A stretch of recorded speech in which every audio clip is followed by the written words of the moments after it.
Donc, bonsoir à tous, Chag Sameach, j'espère que vous passez des bonnes fêtes. Donc, aujourd'hui, je voulais vous parler d'un sujet, évidemment, lié à Pessah, mais pas n'importe lequel, un sujet qui va parler du Shevi chez Pessah, le 7e jour, le 7e et dernier jour que l'on va célébrer.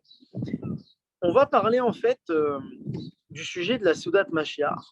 J'aimerais pouvoir développer ce sujet avec vous, parce que c'est un sujet quand même très intéressant. Je pense que j'imagine que chacun a dû en entendre parler. C'est pas quelque chose, a priori, qu'on a l'habitude de faire, c'est vrai, chez les Sfaradim, mais c'est quelque chose qui est de plus en plus répandu chaque année et qui revient. Donc, c'est les Chassidim qui ont l'habitude de faire ce Seder-là. Et on va voir le lien, en fait, avec la fête et surtout le lien avec le premier Seder qu'on a fait, 2 jours pour ceux qui étaient en diaspora, et ce Seder-là, le dernier, donc la Seudat Mashiach. Donc, ce Shabbat-là qui va arriver, il est particulier parce que déjà, donc, c'est Yom Tov qui tombe pendant ce Shabbat, le 7e jour de Pessah, comme on vient de dire. Et c'est dans cette nuit-là, précisément la nuit de vendredi soir, donc qui aura lieu pendant le 7e jour, qui aura donc, comment dirais-je, la veillée de Shevi Shel Pessah, donc qu'on a l'habitude de faire. Et on sait qu'en Eretz Israël, donc ça sera le dernier jour de Pessah, forcément, parce que comme on sait, on fait toujours 2 jours par rapport à eux. Donc, ça sera directement, eux, ça sera demain. Ça sera à partir de demain soir. Et on sait que l'un des donc le très grand maître qui a développé, qui a enseigné donc l'enseignement en général de la Chassidut, qui était donc le Baal Shem Tov, tout le monde le connaît, on a entendu parler. Il avait l'habitude d'organiser effectivement cette fameuse Seudat Mashiach pendant le 7e jour de Pessah. Donc juste après Mincha, pour préciser, et qu'il le nommait de la sorte. Et l'Haftara que l'on va lire pendant ce Shabbat nous montre d'ailleurs un lien avec Mashiach. Pourquoi? Parce que elle parle de David. On sait que David, donc, c'est la lignée donc, du Mashiach, parce que Mashiach, c'est le descendant direct du roi David. Mais la question qu'on va se poser, c'est d'où vient cette habitude-là de prendre ce repas? Pourquoi ça doit être un repas, cette date-là? Pourquoi ça ne doit pas être autre chose? On sait que le mois de Nissan, pour le coup, il est complètement lié avec la Géoula. Le mois de Nissan, on sait que c'est vraiment le mois des Nissim. On sait que donc forcément, c'est le mois où on a été délivré. Donc, c'est un mois qui est vraiment lié avec la Géoula, comme c'est marqué. Donc, Ben Nissan, ni Géoula ou Ben Nissan, Atidin, ni Gaël. C'est-à-dire qu'en Nissan, on a été délivré. Et c'est en Nissan qu'on sera délivré. Alors, ça ne veut pas dire évidemment qu'on doit être, quoi qu'il arrive, délivré pendant Nissan, mais c'est un mois extrêmement propice. Ça, c'est important de le savoir. Donc, le Baal Shem Tov, il a dévoilé quelque chose qui était jusqu'à là complètement caché. Il a dévoilé pendant ce 7e jour-là, il enseigne qu'en fait, le 7e jour de Pessah contient le dévoilement de la lumière de Mashiach. C'est vraiment quelque chose de fort, c'est pas simplement une Seuda, on va manger, c'est quelque chose de très très puissant, et on va le voir juste après, que ça a un lien avec la lumière qu'on retrouve juste après donc Mintra de Shabbat, précisément en fait entre Mintra de Shabbat et la fin de Shabbat, il y a cette lumière là aussi, donc c'est comparé à ça, c'est quelque chose de très très élevé. Mais effectivement, pourquoi instaurer un repas? Pourquoi une chose, d'accord, si matérielle que le repas? C'est que voilà, on va manger pendant le repas, etc., doit être relié avec le spirituel. Donc c'est ça la question qu'on se pose. Et ça, c'est quoi? C'est dû au fait que justement, la Yula, elle est séparée en 2 étapes. Il y a 2 étapes en fait dans la Yula. La première, c'est quoi? La première, c'est que il y a encore une prise qui est exercée par le matériel. Donc le matériel, effectivement, est toujours là. C'est-à-dire qu'en fait, on est délivré au moment où il y a la Géoula. On nous explique qu'on est délivré du joug des nations. D'accord? On n'est plus asservi par les nations. Chacun peut effectivement librement étudier la Torah et les mitzvot avec une excellente voilà, santé matérielle, spirituelle. Et dans la seconde étape, seul le plaisir matériel demeure. Sans rentrer en fait dans le développement de la Géoula, mais simplement pour annoncer les grandes lignes. Voilà, il y a 2 étapes.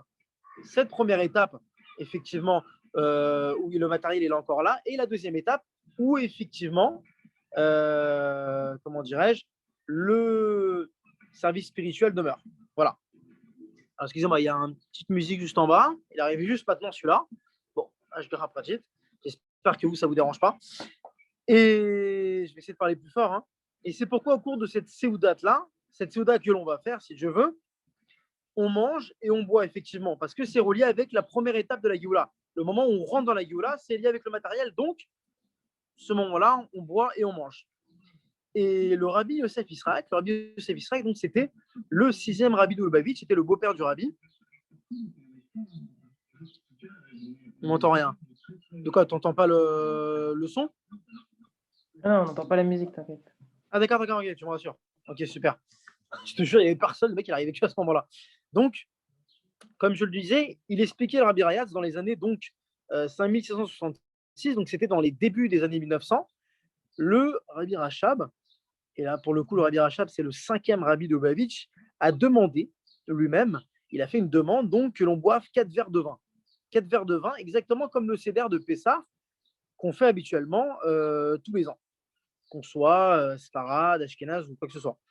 Et il y a un enseignement chassidique, il y a un enseignement qui nous dit que les 4 verres de vin du Seder, donc les 4 premiers vins du Seder qu'on a fait avec la Haggadah, ils sont liés avec quoi? Ils sont liés avec Moshe Rabbeinu.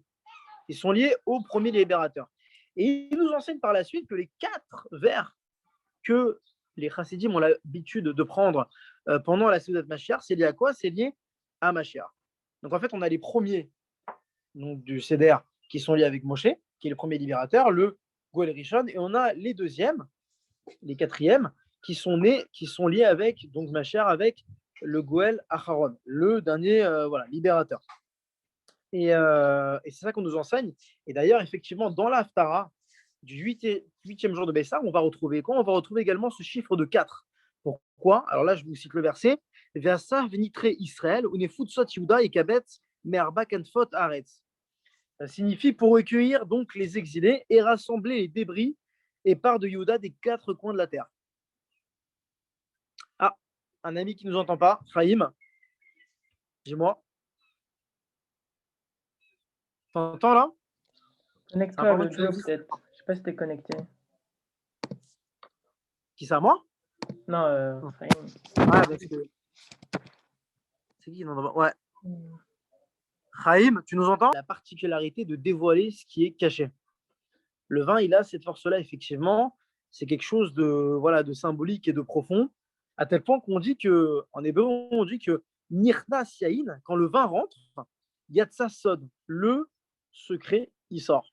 C'est la Gemara qui le dit, c'est que quand quelqu'un, effectivement, va boire du vin, il y a des secrets qui vont sortir. Là, effectivement, ce n'est pas donné à tout le monde, mais c'est marqué comme ça, là. Il y a vraiment quelque chose qui sort à ce moment-là. Donc le vin, d'une manière générale, dans le Zohar et dans la Torah en général, il est comparé donc au secret de la Torah. Il est comparé donc au Zohar, à la profondeur de la Torah. Donc, il permet de quoi? De dévoiler la profondeur de l'âme de quelqu'un, effectivement, de la Neshama d'une manière générale. Donc, ça révèle l'intériorité. Finalement, le vin, il est relié à ça.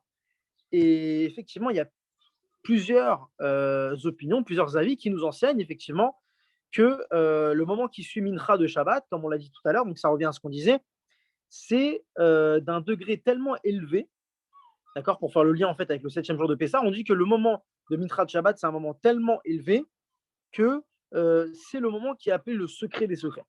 C'est un moment en fait très très puissant où on nous dit qu'effectivement, comme on sait qu'on doit faire la Souda Shishit qui est extrêmement importante, d'autres effectivement n'ont pas l'habitude de la faire. Alors ce qu'ils vont faire, ils vont étudier la Torah, ils vont chanter, comment dirais-je, des chansons de Shabbat, etc., des nigunim, des choses, mais c'est un moment très très très puissant.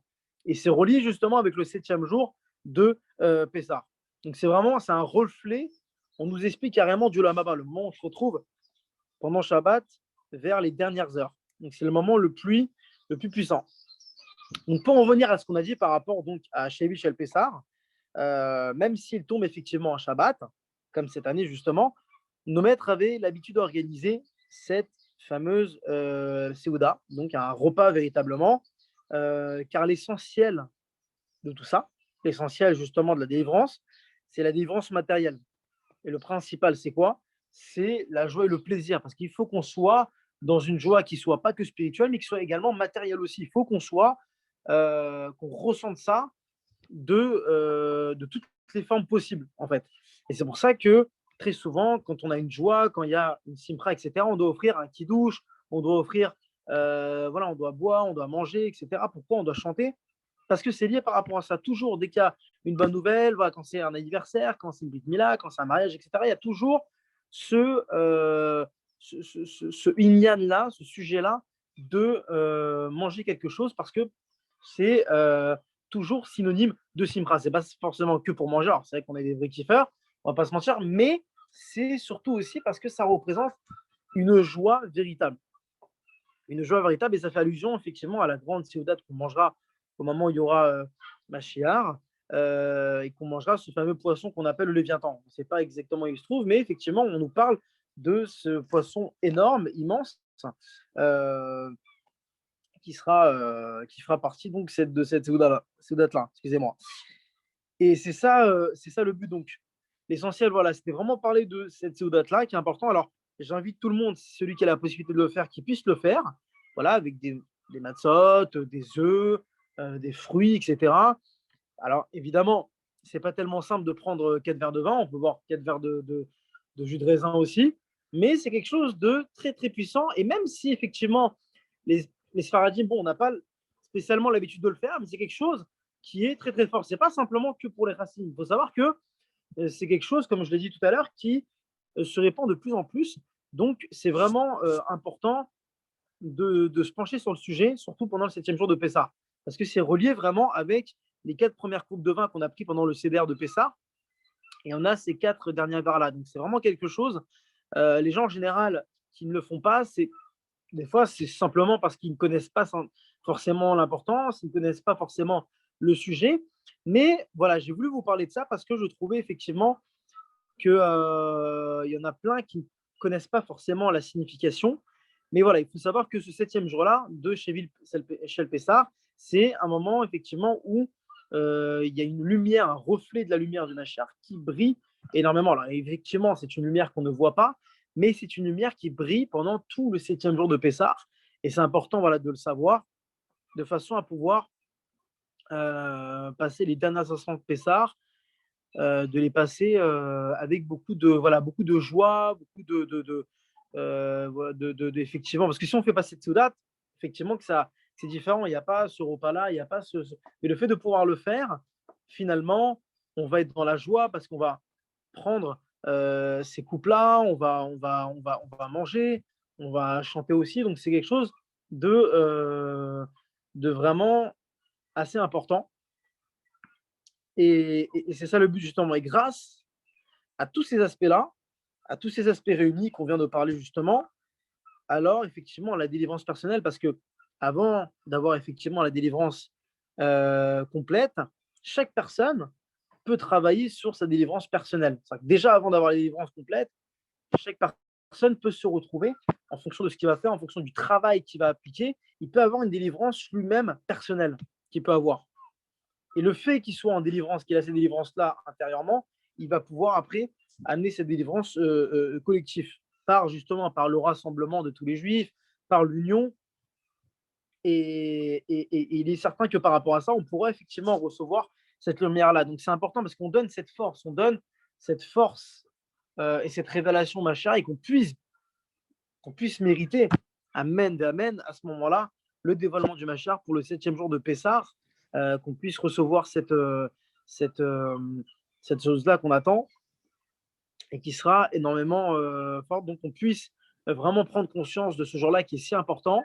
Voilà, comme je vous l'ai dit, je vous le redis, essayez de le faire réellement, même si vous ne pouvez pas prendre les 4 coupes, essayez quand même de faire voilà, un petit repas avec des galettes, avec tout ce qu'il faut et pouvoir en profiter de la meilleure des manières.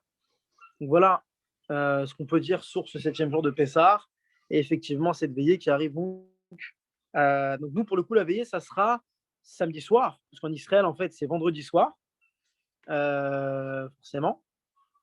Merci beaucoup. Merci. La bracha du Homer le soir. Si le lendemain on le rappelle, effectivement on ne pourra pas dire la bracha mais on dira Ayom, par exemple Shne ou Shlishi ou en fonction du jour.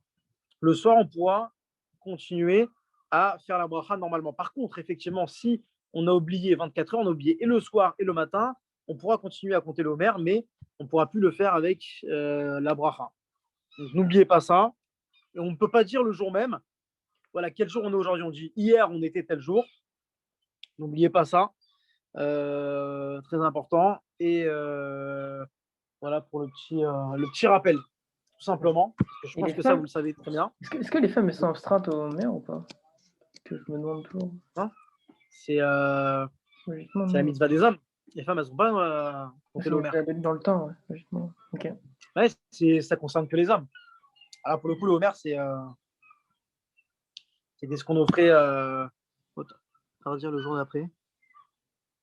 C'est-à-dire. Non, ça veut dire qu'en fait, on pourra le dire après, mais sans la bracha. Si on Ouais, a c'est oublié ça. un jour entier.